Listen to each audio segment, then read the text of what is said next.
আওয়ামী লীগ ও তার অঙ্গ সংগঠনের নিষিদ্ধের দাবিতে বাইতুল মোকাররমের দক্ষিণ গেটে এনসিপি অর্থাৎ জাতীয় নাগরিক পার্টি একটি বিক্ষোভ সমাবেশ করছে এবং আপনাদের জানিয়ে রাখি এই বিক্ষোভ সমাবেশ ঘিরেই জনমত সৃষ্টি করার জন্য মানুষের কাছে কাছে গিয়েছেন এনসিপি নেতাকর্মীরা এবং আজকের এই বিক্ষোভ সমাবেশে সবাইকে আসার আহ্বান জানানোর বিভিন্ন নির্দেশনা আমরা দেখেছি।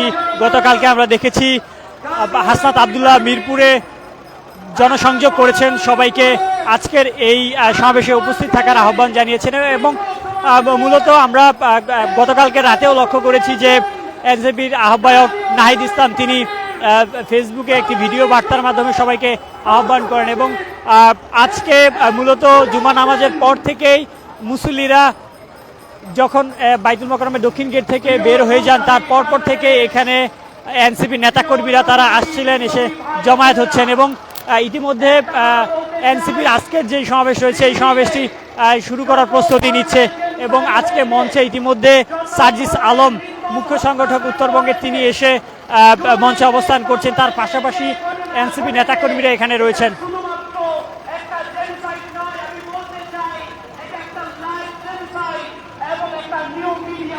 কিছুক্ষণ আগে আমরা এখানে লক্ষ্য করেছি জুলাই যোদ্ধা অর্থাৎ জুলাই যারা পঙ্গু হয়েছেন তাদের অনেকেই এসেছেন এবং তার পাশাপাশি এখানে আইন শৃঙ্খলা রক্ষাকারী বাহিনীর কঠোর অবস্থান আমরা লক্ষ্য করছি।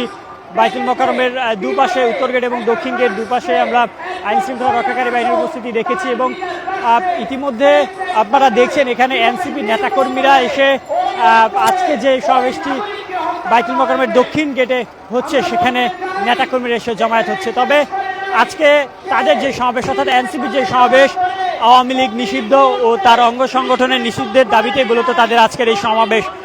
এর আগেও আমরা লক্ষ্য করেছি মোহাম্মদপুর, ফার্মগেট এবং পল্টন এলাকায় এনসিপি তারা আওয়ামী লীগ নিষিদ্ধের দাবিতে সমাবেশ করেছেন এবং মশাল মিছিল করেছেন এবং তারপর আজ বিশাল বিক্ষোভ সমাবেশ করছেন। এই সমাবেশ ঘিরেই এনসিপি নেতাকর্মীরা বেশ কিছুদিন থেকেই মানুষের কাছে পৌঁছাচ্ছেন, সকলকে আহ্বান জানাচ্ছেন এই আজকে যেই সমাবেশ হচ্ছে এই সমাবেশ ঘিরে। প্রিয় দর্শক, যে যেখান থেকে দেখছেন অবশ্যই কমেন্টের মাধ্যমে জানাবেন এনসিপির আজকের এই বিক্ষোভ সমাবেশ নিয়ে যদি আপনার কোনো মন্তব্য থেকে থাকে সেটিও কমেন্টে জানাতে পারেন।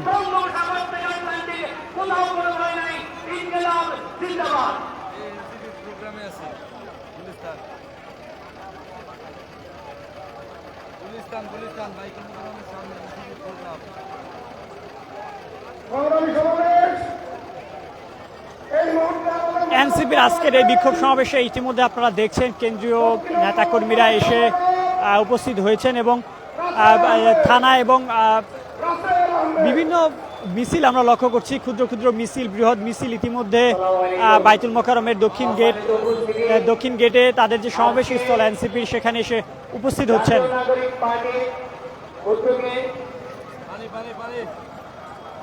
গণহত্যাকারী আওয়ামী বিডিআর বিদ্রোহ 2013 সালে শাপলা চত্বর কায়েমকারী গত পরপর 3 অবৈধ নির্বাচনকারী সর্বশেষ জুলাই গণঅভ্যুত্থানের গণহত্যাকারী শেখ হাসিনার বিচার ও তার দল আওয়ামী লীগের নিষিদ্ধের দাবিতে আজকে যে প্রোগ্রাম আয়োজিত হয়েছে।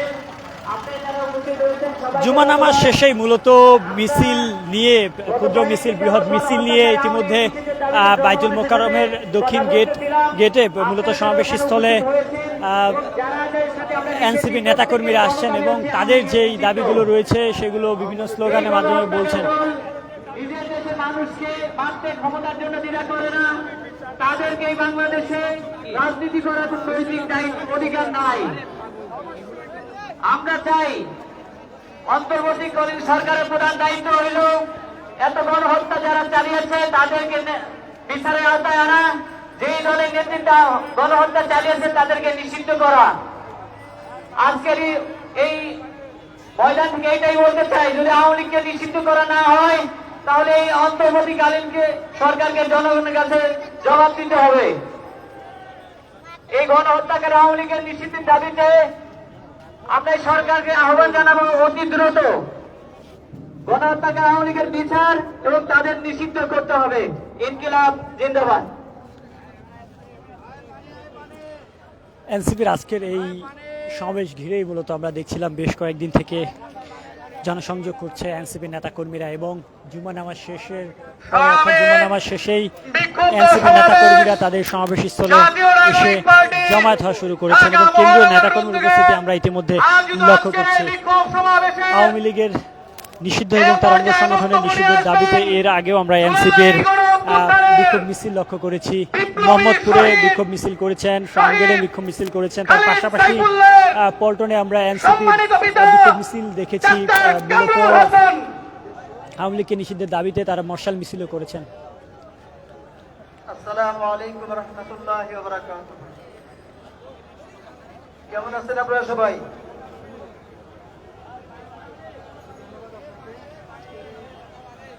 আজকের এই সমাবেশের উদ্দেশ্য হচ্ছে আওয়ামী লীগকে তাদের রাজনৈতিক কার্যক্রম থেকে নিষিদ্ধ করা, আওয়ামী লীগের সন্ত্রাসীদের বিচার করা, আওয়ামী লীগের ফ্যাসিস্টদের বিচার করা, যারা বিগত 16 বছরে বাংলাদেশের মানুষের ওপর একটা নিদারুণ নির্যাতন নিষ্পেষণ চালিয়েছে, যারা বাংলাদেশের হাজার হাজার মানুষকে নির্বিঘ্নে খুন করেছে, শুধু ক্ষমতায় থাকার জন্য তারা বিডিআর হত্যাকাণ্ড চালিয়েছে।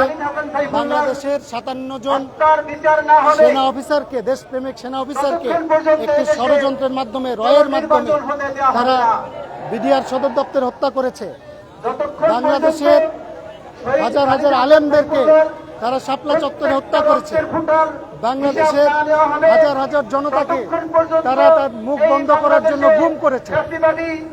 সুতরাং আমরা মনে প্রাণে বিশ্বাস করি যে গত 5ই আগস্টের রক্তপিচ্ছিল বিপ্লবের মাধ্যমে নতুন বাংলাদেশে আওয়ামী লীগের রাজনীতির কোনো অবস্থান নেই। আওয়ামী লীগ বাংলাদেশে অপ্রাসঙ্গিক হয়ে গেছে। আওয়ামী লীগের নাম শুধুই থাকবে বিচারের জন্য। যারা আওয়ামী লীগের নাম মুখে নিবে, আমরা বলবো তারা যেন বিচারের জন্য মুখে নেয়। আওয়ামী লীগ বাংলাদেশের 18 কোটি মানুষের কাছে আসামি। যারাই আওয়ামী লীগ করেছে, শেখ হাসিনা থেকে শুরু করে, ডাইনি খুনি শেখ হাসিনা থেকে শুরু করে আওয়ামী লীগের সকল পর্যায়ের নেতাকর্মীরা, তারা খুনি, তারা অপরাধী, তারা জঙ্গি, তারা সন্ত্রাসী। তাদের বিচার হবে বাংলাদেশের মাটিতে। আমরা তাদেরকে বিচার করে বাংলাদেশের মাটিকে আওয়ামী লীগ থেকে পবিত্র করব। প্রিয় দর্শক, শুনছিলেন একজন এনসিপি নেতা, তিনি বলছিলেন এবং তিনি বলছিলেন যে মূলত আওয়ামী লীগের বিচার ছাড়া কোনো ঠাঁই হবে না। এবং ইতিমধ্যে আপনারা দেখছেন আজকের এই সমাবেশে এনসিপির নেতাকর্মীরা এসে জমায়েত হয়েছেন এবং নেতাকর্মীরা বক্তব্য প্রদান করছেন। তবে বেলা 3টায় আজকের এই সমাবেশ শুরুর জন্য প্রচারণা আমরা লক্ষ্য করছি। মূলত জনসংযোগ করেছেন এনসিপির নেতাকর্মীরা আওয়ামী লীগের নিষিদ্ধ এবং তার অঙ্গ সংগঠনের নিষিদ্ধ করার দাবিতে আজকে এনসিপির বিক্ষোভ সমাবেশ। প্রিয় দর্শক, যদি এখান থেকে দেখছেন অবশ্যই কমেন্টের মাধ্যমে জানাবেন, চাইলে আমাদের লাইভটি শেয়ার করে পাশে থাকতে পারেন। আমরা দেখেছি জুলাই অভ্যুত্থানকালীন সময়ে প্রায় 2000-এর মতো বাঙালি শহীদ হয়েছে, লক্ষাধিক জনতা আহত হয়েছে। যতদিন না পর্যন্ত এই শহীদ এবং আহতদের বিচার হবে, ততদিন পর্যন্ত বাংলার মাটিতে বাংলাদেশ আওয়ামী লীগের কোনো ক্রমে রাজনৈতিক কর্মকাণ্ড পরিচালনা করার সুযোগ দেওয়া হবে না। ইনকিলাব জিন্দাবাদ। সংগ্রামী বিপ্লবী সমাবেশ এ পর্যায়ে বক্তব্য নিয়ে আসছেন জাতীয় নাগরিক পার্টি এনসিপির সংগ্রামী কেন্দ্রীয় সংগঠক নাজমুল হাসান সোহাগ। আসসালামু আলাইকুম। সংগ্রামী উপস্থিতি, আপনারা জানেন আজকে কেন আমরা উপস্থিত হয়েছি। স্বৈরাচারী শেখ হাসিনা, ফ্যাসিস্ট শেখ হাসিনা এবং তাদের দোসররা আমাদের দেশে যেভাবে গত 16টি বছর হত্যাযোগ্য খুন চালিয়েছে, তারই ফলশ্রুতিতে 24-এর গণ অভ্যুত্থান হয়েছে। শেখ হাসিনা এই দেশ থেকে পালিয়ে গেছে, কিন্তু তাদের দোসররা এখনো আছে, তারা এখনো ষড়যন্ত্র করছে। আমরা সেই ষড়যন্ত্র মোকাবেলা করার জন্য আমরা রাজপথে আছি। আমরা 1971 সালে মুক্তিযুদ্ধে বিজয় অর্জন করেছি। দর্শক, এতক্ষণ কিন্তু আমাদের সঠিক পাশে থাকার স্বাধীনতা জন্য আমরা আপনাদের পাই নাই। অসংখ্য এই ধন্যবাদ। জন্য 24শে সর্বত্র ভিডিও চিত্রে গণঅভ্যুত্থানে আমরা রয়েছি ছাত্র জনতা সবার আগে। থেকে শুরু করে বাংলার সকল স্তরের জনগণ